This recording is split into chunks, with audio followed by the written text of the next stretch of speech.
আকোৱালি লওঁ, স্পৰ্টছ হিচাপে আকোৱালি লওঁ, নিজকে সুস্থ থাকিম, সবল থাকিম,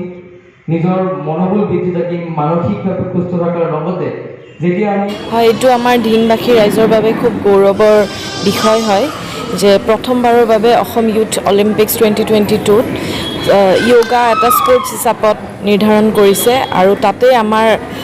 ধিঙত অৱস্থিত আৰোগ্য য়োগা কেন্দ্ৰৰ ষ্টুডেণ্ট 6জনকে আমি ইয়াতে মেডেল ল'বলৈ সক্ষম হৈছোঁ।